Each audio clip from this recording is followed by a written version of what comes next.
That's entertainment. You know, when you're a great fighter, or great entertainer in general, you want the person to say, when do I see that person again? When's he gonna play again? When's he gonna fight again? You know, you gotta be able, if you can't put in seats, you're gonna get fired. You know. Fight, and I have Crawford winning this fight. Crawford's gonna win this fight doing something that nobody's done to Canelo. Okay. That's all I'm gonna say. And it didn't take me going to camp to know this. Okay. So Israel Majamov says that if Terence Crawford bulks up, that's going to be the biggest mistake he can possibly make. And that's going to hinder him from being victorious against Saul Canelo Alvarez. Mike Tyson shared his thoughts after training with Terence Crawford, stressing the importance of staying calm ahead of the massive showdown with Canelo Alvarez. Tyson explained that on a stage this big, every fighter feels immense pressure, but the true battle takes place in the mind. He believes that if Crawford can keep his composure and not let the moment overwhelm him, he'll be able to perform at his peak and potentially make victory look effortless. You know, fighters, pressure, right? Pressure's not being hit. You know, everybody thinks pressure's like, get on stage. No, pressure's the thought of being hit. And that's how they fall. The thought is going, I'm not hitting that hard, but they think I am. So It's all psychological. Are you, when you're walking to the ring, are you noticing anything, or are you so locked in? I see everything moving. Every person, every girl. Dude, your walk-ins would last longer than the fight sometimes. Do anyone have a napkin on my towels? I'm sweating like a pit in one hole up here. You sweat. We will get you one. You sweat. Thank you. Yeah. You sweating like Charles Barkley at a spelling bee. Yeah, I'm gonna be sweating pretty hard there too. Exactly. So, Mike, we all know you hit hard. Who was the first person that when they hit you, you was like, oh, okay, this guy hits pretty hard? Amir Khan, a seasoned boxer who once faced Canelo Alvarez, weighed in on the potential clash between Canelo and Terence Crawford. Khan praised Canelo's greatness and vast experience, but emphasized that Crawford carries genuine punching power. With Crawford moving up in weight and settling into the division, Khan views him as stronger and more dangerous than ever. He stressed that this won't be a one-sided fight, as both men possess elite skill sets capable of changing the course of the bout with a single moment. While Khan respects Canelo's proven dominance at higher weight classes, he cautioned that Crawford's adaptability and ability to rise to challenges make this showdown highly unpredictable. He did that to Canelo after, so to your point, can Crawford do the same? Coming up from 54 and 47, can he, or will that, throw off the catch and shoot? I was gonna catch and shoot, We're not catching the shoot. We're not catching the shoot. We're catching it, resetting, and getting out of this range for a minute or two. My fight with Arrow, I came back to the corner. I had a look on my face, I guess. And my dad said, "What's wrong?" I said, "Nothing." Like, classic Sean, nothing. He said, "Sean, tell me what's wrong." I said, my legs are kind of tight. He said, "Your legs kind of tight." He looked back, looked behind him. He would always do this and look back at the other corner. I don't know why. He looked back at them. It was a habit problem. He said, "All right, we're not gonna use our legs so much this round." And I was thinking to myself, like, I need these legs. I'm not trying to wear these shots. Yeah. So to your point, when there's a feeling, when the nervous system goes out, where does that adjustment take place? Do you trust the adjustment? Do you implement it? So that next round I did settle down a little more. I was lost the round. Whatever. Hello. I ain't know around here. Chill out. No around here. Pour this water on you. So we got some time until this fight. So we ain't gotta pour it all out at one time. We'll work our way up to this one. Try to get on big guests that lead up to the fight. Expect some more very, very big guests. And expect some very, very big things from the Puerto Rico podcast. The week of Crawford versus Canelo versus Crawford takes place here. What is that? September 6th? 13th. I was just gonna say, I've been critical of the fight because I felt like it serves as a foreground to the Ali Act stuff. And analysts have been quick to raise concerns about Terence Crawford's age and limited experience at higher weight classes. By the time a showdown with Canelo Alvarez happens, Crawford will be 38 years old, an age where most fighters begin to feel the inevitable effects of decline. While he did move up to 154 pounds to face Israel Madrimov, many believe that one fight isn't enough to prove he's fully prepared for a battle with someone as established in the higher divisions as Canelo. In boxing, age impacts more than just stamina. It affects speed, reflexes, and recovery, all vital when facing an aggressive, high-pressure opponent. Though Crawford's skills are still considered razor-sharp, some question whether his body can keep pace with the demands of this fight. For many analysts, this matchup represents the ultimate test of Crawford's career, not only in terms of technique, but also physically and mentally, given the magnitude of the challenge. It's successful. September 13th, Las Vegas, Nevada, Allegiant Stadium, when he takes on another first ballot Hall of Famer, 4-division world champion, 2-time undisputed world champion, and reigning undisputed super middleweight world champion, Mexican superstar boxer Saul Canelo Alvarez, who is 63 wins, 2 losses, 2 draws, 39 wins by way of knockout. Terence Crawford had one fight at 154. That was against Israel Madrimov, the WBA junior middleweight world champion, right? And since then, Terence Crawford has moved up now to 168 to challenge Canelo Alvarez, okay? And so prior to that, he spent 5 years at what? Welterweight. So the concern that people have for Terence Crawford, rightfully so, is that Terence Crawford will be 38 years of age 2 weeks after the fight. So he's 37, okay? Terence Crawford has one fight at 154. Prior to that, Terence Crawford has been competing, okay, since 2018 for the last 7 years at 147. Since June of 2018, he's been fighting at 147. His only fight outside of that division in the last 5 to 6 years was his fight against Israel Madrimov at 154, which he won, unanimous decision. I thought he handily won, but people thought that he struggled. Israel Madrimov is now 10 wins, 2 losses, 1 draw, 7 wins by way of knockout because he lost his last fight to Mexican superstar, WBC junior middleweight interim champion, Virgil Ortiz Jr. Terence Crawford and his team have repeatedly stressed the depth of their preparation for a potential clash with Canelo Alvarez. They've made it clear that their plan is to avoid the same pitfalls that led to Jermall Charlo's one-sided loss against Canelo.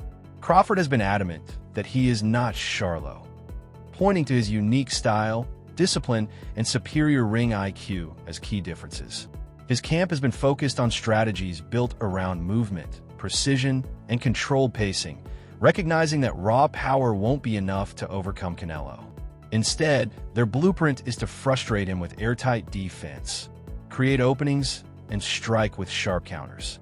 Training has been grueling, with conditioning drills and sparring sessions specifically designed to replicate Canelo's trademark power and relentless pressure. Team Crawford just revealed that they're currently working on making sure that the Omaha native doesn't end up like Jermall Charlo this coming September 13th when he faces Canelo Alvarez. Now this report comes from Boxing Scene, wherein it was just revealed by somebody from Crawford's camp that Terence Crawford is, quote, wary of repeating the mistake that former 154-pound champion Jermall Charlo made to a new weight limit without consideration of other factors. Boxing Scene further elaborated by saying that Crawford wants to retain his ability to fight with fluidity, maximizing the effectiveness of his power punches from both hands and ability to fight from a southpaw stance. With that said, Crawford's camp is now on full lockdown from the media or any sort of distraction up until fight week.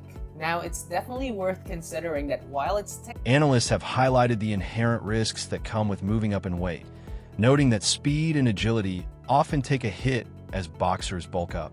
Terence Crawford, now stepping into heavier divisions, has sparked debate after recent photos showed him looking noticeably bigger. While some caution that images can be deceiving due to angles or lighting, the core question remains: can Crawford maintain the quickness that has long been his trademark weapon? Extra muscle may provide added power, but it can also come at the cost of endurance, flexibility, and the fluid movement that defines his style. For many observers, this balance between strength and speed will be a decisive factor in how well he performs against a naturally bigger, seasoned opponent like Canelo. The man is simply human. I mean, the more you age and the more weight you gain, of course you're going to be slower. Now, that doesn't mean that he won't be an elite fighter anymore. No, of course not. When you talk about special fighters like Terence Crawford and Canelo Alvarez, they can handle themselves against anyone on any given night in the worst circumstances possible. That is a fact, ladies and gentlemen. So let's get back into the discussion when it comes to Terence Crawford carrying the 168 division, when it comes to the 168 pound weight.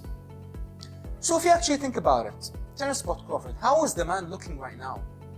I know, yes, I know that we have seen the new pictures of Crawford with him looking absolutely massive, but I actually talked about this in one of my previous videos, ladies and gentlemen, which you can go back and check out.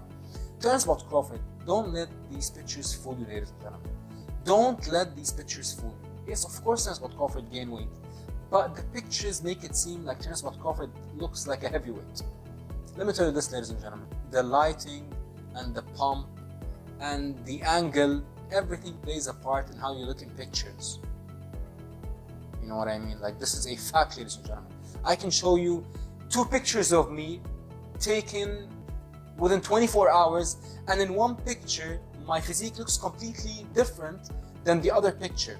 One picture I can take after having a unbelievable workout, with a nice sweat on, with a nice pump, with some nice lighting, and a nice angle. I would look completely different than when I look right now or getting out of bed, which I just did.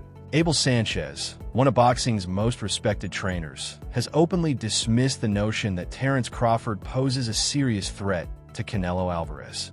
Sanchez went as far as to suggest the fight would resemble more of a sparring session than a true contest, insisting that Crawford is simply too small to compete with Canelo on equal terms. His remarks echo a broader belief that Canelo's natural size, power, and extensive experience in higher weight classes provide him with a clear advantage. While Sanchez acknowledged Crawford's greatness, he stressed that skill alone cannot always overcome the physical realities and limitations that come with such a matchup. Crawford, quote, "It will be a sparring session for Saul Canelo Alvarez." Coach Abel Sanchez dismissed Crawford's chance against Canelo, and it's really because of the weight gain. Renowned Mexican trainer Abel Sanchez has reignited the hype surrounding Canelo Crawford, scheduled September 13th, Las Vegas. Speaking to the ring, Gennady Golovkin, trainer, says, quote, "Crawford is a great fighter, but that's why weight divisions exist. Canelo has proven that when he moves up, he faces and beats the best in each category. Neither Bivol could hurt him, nor could my fighter in 2 fights." And he's talking about Golovkin. And even though Canelo and Golovkin fought 3 times, Abel did not train him for the 3rd fight. It was Jonathan Banks. So that's why he said in the 2 fights that he's familiar with, he's saying that Golovkin never really hurt Canelo. The weight jump, the big disadvantage. Crawford, undefeated record. He's 41-0, 31 knockouts. Agreed to move up to 168, blah, blah, blah. And he says, quote, "If Crawford had taken 3 or 4 years to gain strength and mass properly, he would have a better chance. But doing it in just over a year is too risky. He'll be slower and Canelo will dictate the pace." Now, this is a recent picture of Crawford, who definitely looks in shape. And, you know, that's what we come to expect from a guy like Crawford. Chris Algieri offers a contrasting view by questioning the level of hype surrounding a potential Canelo Alvarez versus Terence Crawford showdown. While many fans and promoters have labeled it one of the biggest fights in boxing history, Algieri isn't convinced. He admits the matchup is exciting, but argues it falls short of the all-time great clashes that featured evenly matched fighters both in their prime. In his eyes, the narrative may be overstated, as Crawford is entering unfamiliar territory against a champion who has already proven himself across multiple higher weight divisions. Algieri cautions that while the fight will generate buzz, it may not live up to the historic expectations being placed upon it. I love it, because I have a lot of casuals who go to me like, man, I can't wait for this fight. This is the best matchup that could be made. And I'm like, no, it's not. Certainly not. Definitely not. Definitely not the best fight that can be made right now. I can think of a dozen fights that I would rather see, and a lot of them include Inoue against a bunch of different guys that I would rather see over this fight. But casual fans don't care that much about 122-pound guys who fight across the world in Japan. They care about big names and characters. But at the end of the day, when you look at this on paper, Crawford's 38, Canelo's 35. Neither looked very impressive in their last fight. They're still 3 weight classes apart. That has not changed, you know. And Crawford hasn't fought in a year plus. And yeah, I mean, there's a lot of poo-pooing of this on paper. So I'm glad somebody said it. So thank you. This guy, he didn't listener. say his name. Yeah, I like this guy. He came out there and just said his piece and left. That's the type of guy that definitely calls in the WFAN here in New York. He's like, we need Boone fired. The Yankees suck. I don't look forward to anything. But, what's up with that bullpen? Yeah, all right, I'm out of here. I'm out. I'll hang up and listen. But yes, like you said, there are a bunch of fights you'd rather see. There are a bunch of fights I'd rather see both these guys in rather than the one we're getting. Like I'd rather see. That's a great way to put it too. Yeah, Boots versus Crawford. I'd rather see Canelo versus Benavidez, Canelo versus Bivol, Canelo versus anyone at 168 of these top 5 there. What about Virgil and Crawford? I like that fight. That got mentioned at one point. Absolutely. I mean, but this is how boxing works. We'll all be excited on September 13th because it is a big event. We've talked about this numerous times on the show. We need big events, at least 1 or 2 of them a year, to stay relevant as a sport. It's on Netflix. We're all going to be excited that week heading into it. Maybe even that guy. Hey, Dan and Chris. Love the show. This is Nero calling from Hollywood. I was wondering, with so many people taking Bud Crawford to win, I think at one point it felt like a hot take, and now it's becoming sort of a standard take. I hope this isn't too much of an abstract question, but can you think of another time where someone chose what seemed to be a hot take and then become the regular take? And what was the result of that fight? Personally, I think it's a bridge too far for Bud Crawford, and I think people are underestimating Canelo, but who knows? Boxing analyst Showbiz The Adult points to a major gap in the quality of opposition between Canelo Alvarez and Terence Crawford. He argues that none of Crawford's past opponents would realistically be able to handle the caliber of fighters Canelo has consistently faced. This comparison underscores the disparity in their resumes. Canelo has battled and often beaten world champions across multiple weight divisions, while Crawford, despite his undefeated record, hasn't faced the same depth of established threats. That said, Canelo has faced criticism throughout his career, with some accusing him of carefully selecting opponents who posed less danger. Supporters, however, dismiss that narrative as unfair, noting that nearly every opponent Canelo has fought was a respected, accomplished champion in their own right. When measured side by side, Canelo's career path appears tougher, packed with elite-level fighters across divisions. Crawford's record remains flawless, but many analysts argue it lacks victories over opponents with the same proven stature. Name the fighters Crawford fought who would beat Triple G. That Spence that Crawford fought, that Kell Brook that Crawford fought, that Sean Porter that Crawford fought, would any of them beat Callum Smith at 168? I'm not sure how many fighters Crawford fought would beat the Miguel Cotto that Canelo fought. This is what I'm trying to say. When it comes to skill, experience has a lot to do with it. Case in point, you get an Austin Trout, you get a Caleb Plant, you get a Lara, you get a Floyd Mayweather, you get a Bivol. Just those 5, when it comes to experience, gives him the right experience that when he fights Crawford, he's not like, I don't know what this is like. There's not one fighter Crawford fought that would give him the experience against Canelo. Reports and training footage showcase Terence Crawford's relentless dedication as he gears up for the massive challenge against Canelo Alvarez. His regimen includes intense strength work, high-level sparring, and conditioning drills designed to sharpen endurance. Crawford has also been experimenting with new training methods to better prepare for the heavier shots and extended exchanges he expects from Canelo. Beyond physical preparation, his camp is placing heavy emphasis on discipline and mental composure. Knowing the psychological battle is just as important, and the core of the debate is a simple truth. Crawford must contend with Canelo's relentless style. While Crawford's defense, footwork, and movement are among the best in the sport, Canelo has built his career on patience, waiting for the right moment to exploit an opening. Against Errol Spence, Crawford dominated with ease, but Spence lacked the size, power, and calculated approach that Canelo brings. This difference makes the upcoming showdown far more complex and dangerous for Crawford. And that usually breaks him down. So with some fighters, I see is that they think that Canelo is easy work because of the fact that he's flat-footed and he just kind of like, he does basic, I would say. He has basic skills, but he's really good at those basic fundamental skills. He does everything almost like perfect. But yeah, he's flat-footed, but you got to realize that he also has hell of a head movement and body movement. He understands and he's perfected at rolling with the punch thing. He's been rolling with punches like just to take off the steam off the punch. Former world champion Kell Brook offers a clear breakdown of why he favors Canelo Alvarez in a showdown with Terence Crawford.